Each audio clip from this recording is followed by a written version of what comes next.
तो मैं अजमेर सिंह, आप देख रहे हैं वीर भारत समाचार। आज एक बार फिर हम सेक्टर 26 की जो ग्रीन मार्केट है वहाँ पर हम पहुँचे हैं। एक ऐसा मामला, किसी भाई का हमें फ़ोन आता है, कहते जी मैं हैंडीकैप हूँ और हैंडीकैप होने के बावजूद भी उनको कुछ वहाँ के अधिकारी हैं गाली गलौज करते हैं और उनका जो माल बेचने नहीं देते। हालांकि वो ई रिक्शा पे बेचते हैं, लेकिन ई रिक्शा पर बेचते हैं तब भी शायद वो किसी की आंखों में खटकते हैं या कुछ ऐसा माहौल बना के रखा हुआ है इस सेक्टर 26 की मंडी के अंदर कि गरीब लोगों को कमा कर खाने का मौका नहीं मिलता। तो आइए हम मिलाते हैं ऐसे ही एक व्यक्ति से जो मजबूर हैं, लाचार हैं, जो चल भी नहीं सकते और ई रिक्शा पर अपनी सब्जी बेचकर घर चलाने का काम करते हैं।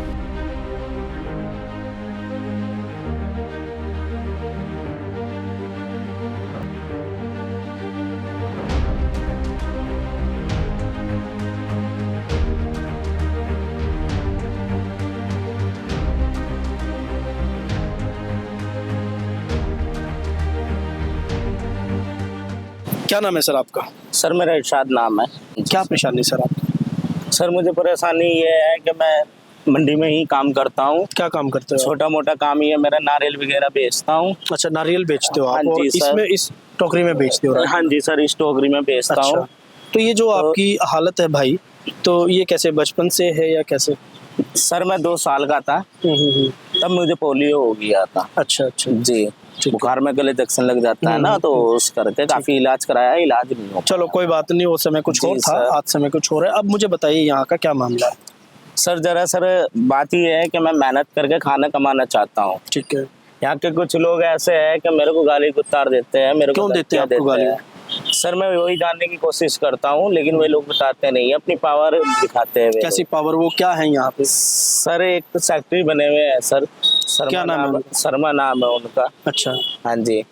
तो परसों वो फैक्ट्री है, वो क्या बोलता है आपको, क्या बोलता है? परसों मेरी रेडी मैंने लगा भी नहीं रखी थी उसको, मैंने साइड में एक कोने में खड़ी कर रखी थी। तो मैंने इस पे माल बेच रहा था। तो उन्होंने मेरी रेडी उठा ली है, मेरे को पता लगा तो मैं चला गया बचाने। तो मैंने उनसे हाथ जोड़ कर कहा कि सर मुझे मेरी रेडी वापसी कर दो, कि मैं इस पे लगा नहीं रहा हूँ अभी, सिर्फ रात को ही लगाता हूँ। ठीक है। तो उस बंदे ने सीधा गया कि तुझे रेडी दूं, जो करना है कर लेना तू। अच्छा, ये गाली किसने दी आपको? जी मुझे सेक्रेटरी ने गाली दी है। सेक्रेटरी, क्या नाम है सेक्रेटरी का? राजेंद्र सेक्रेटरी, जो यहाँ मंडी कमेटी के। हाँ जी, एक उनके साथ था करमवीर सर। अच्छा, ये करमवीर जी क्या है इसमें? ये भी उन्हीं के साथ है, सरकारी बंदे ही है। अच्छा अच्छा। हाँ जी। तो क्या सरकारी हैं तो क्या किसी लाचार व्यक्ति को, किसी हैंडीकैप को, चलो एक सब्जी ना बेचने देना, चलो ठीक है, उनकी एक अलग काम है, बट ये देखना चाहिए कि वो गाली किसको दे रहे हैं। क्योंकि परमात्मा ने, उस मालिक ने पहले ही इनके ऊपर इतना बड़ा अत्याचार किया हुआ है, लेकिन फिर भी लोग नहीं समझते कि वो कहाँ अपनी शक्ल दिखाएंगे, किसको दिखाएंगे। फिर क्या हुआ भाई जी? सर तो मैंने बोला तो रेडी दे दो, उन्होंने गाली गुत्तार देनी शुरू कर दी है। उसके बावजूद कह रहे हैं कि तेरी ये भी उठा के फेंक देंगे हम। अच्छा, आपकी ये जो रेडी है? हाँ जी सर। क्यों? सर मैंने उनसे पूछा है, कोई जवाब नहीं दिया है, खाली मेरी रेडी उठा के उनको दे दी, एमसी वालों को। अच्छा। हाँ जी सर। तो मेरे पे मैसेज आया, इतनी हिम्मत तो है नहीं अभी के छोड़ा लूं मैं, क्योंकि कमाई दमाई है नहीं है। अच्छा, आप यहाँ ये रेडी जो लगाते हो या अपने ई रिक्शा से जो सामान बेचते हो, तो इसका लाइसेंस वगैरह होता है आप लोगों का? सर लाइसेंस की बात ऐसे है, लाइसेंस है, लेकिन 2.5 लाख रुपए कहाँ से भरूं? 2.5 लाख रुपए किस चीज के? लाइसेंस लेने के? लाइसेंस बनाने देने के, मतलब जो फीस नहीं भरी है ना, तो वो इकट्ठा लाइसेंस को रिन्यू कराने के 2.5 लाख रुपए मांग रहे हैं। 2.5 लाख। तो ये 2.5 लाख रुपए कैसे इकट्ठा होगा? वही तो सर, मेरे पे 2,500 भी नहीं हो पा रहे हैं, तो 2.5 लाख रुपए कहाँ से करूँगा सर? इतना कमाने वाला तो है नहीं, छोटा मोटा काम ही अपना, उसी में अपना पेट पाल रहा हूँ जी। और दूसरा सर बात ऐसे है, एक रवि नाम का बंदा है जी, उसके कहने से सारा कुछ होता है। वो हमारे वो माफिया है? हाँ जी, रवि माफिया है यहाँ का। अच्छा, जो वो चाहेगा मंडी में वो काम होगा? वो काम होगा। अच्छा ठीक है। उसने मेरी उसकी रेडी की फोटो खींच के भेजी है आगे, तो इस करके मेरी रेडी भी चली गई है सर। तो उससे तो रेडी कौन सी थी आपकी, वो लकड़ी वाली? जी सर, लकड़ी वाली है। ठीक है। जैसे वे खड़ी है ऐसी थी। अच्छा अच्छा। हाँ जी सर।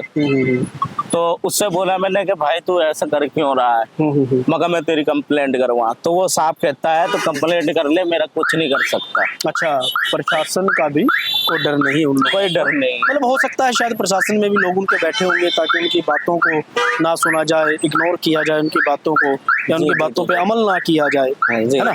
तो अब क्या है, अब आपको जैसे उन्होंने गाली वगैरह दी है, आपकी रेडी लेके चले गए हैं, कोई आपने कंप्लेंट वगैरह डाली जैसा आपने बोला? जी सर, मैंने कंप्लेंट डाली है, ऑनलाइन डाली है एसपी के पास, एसएसपी साहब को? जी जी सर। अच्छा अच्छा, हाँ जी। तो ये किस चीज के कागज है? ये वाली डाली है मैंने। अच्छा, ये आपने एसएसपी साहब को कंप्लेंट डाली है? हाँ जी, मेरे साथ ऐसा ऐसा हो रहा है। मुस्लिम कौम को कभी गालियां देता है, चलो उसके बाद भी मैं बुरा नहीं मानता हूँ। मतलब मुस्लिम एज अ मुस्लिम हो? हाँ जी सर। इसीलिए आपके साथ ऐसा अत्याचार करता है वो? ऐसा अत्याचार करता है सर। अच्छा, क्यों भाई ऐसा क्यों करता है भाई? उसको क्या प्रशासन ने कोई अधिकार दिया हुआ है? तो ये जब एसएसपी साहब को आपने कंप्लेंट डाली है, ऑनलाइन डाली आपने? ये ऑनलाइन डलवाई है। ठीक है, तो और किससे मिले हो आप?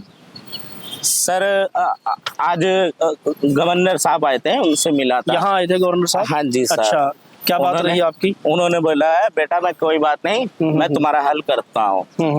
जी, उनकी बात मुझे अच्छी लगी। अच्छा, गवर्नर साहब ने आपको आश्वासन दिया है जी जी कि आपकी बात का मतलब आपकी जो हालात है और आपका बात के ऊपर अमल किया जाएगा। तो ऐसे ही हम भी गवर्नर साहब से हाथ जोड़ के विनती करेंगे कि ऐसे लोगों की मजबूरी को समझा जाए, या ऐसे लोगों के हालात को देखते हुए इनको भीख नहीं मांगना चाहते, ये लोग मेहनत करना चाहते हैं। जैसे कि अभी हमने 2-3 यहाँ से ली है, 2-3 हमने काम किया है, पहले भी हमने किए यहाँ से 26 मंडी से। लेकिन कुछ लोग ऐसे हैं जो भीख नहीं मांगना चाहते, लेकिन प्रशासन ये कहता है कि जो लाइटों पे भीख मांगते हैं वो हम बंद करा देंगे, बच्चों को पढ़ाएंगे। लेकिन जो पढ़ नहीं सकते या जो काम करना चाहते, भीख नहीं मांगना चाहते, तो उन लोगों के लिए ऐसा क्यों हो रहा है? अब गवर्नर साहब का इनके सिर पर हाथ है, तो गवर्नर साहब इनके ऊपर क्या एक्शन लेते हैं, क्या इनके लिए अच्छा करेंगे और क्या मंडी के लिए करेंगे। तो ऐसी हम प्रार्थना करते हैं गवर्नर साहब से कि इनके लिए अच्छा किया जाए, और गवर्नर साहब से रिक्वेस्ट है कि इनके सभी के बारे में सोचा जाए, जो ऐसे लोग हैं जो कमाना चाहते हैं, क्योंकि शहर चंडीगढ़ ये हम सबका है और गवर्नर साहब इसके मालिक हैं, और कहा आपको कि हम इसके ऊपर कुछ ज़रूर करेंगे, तो बिल्कुल ज़रूर करेंगे। गवर्नर साहब के ऊपर हमें भी पूरा भरोसा है कि आपकी बात को सुने और आपके दुख को समझने की कोशिश करें।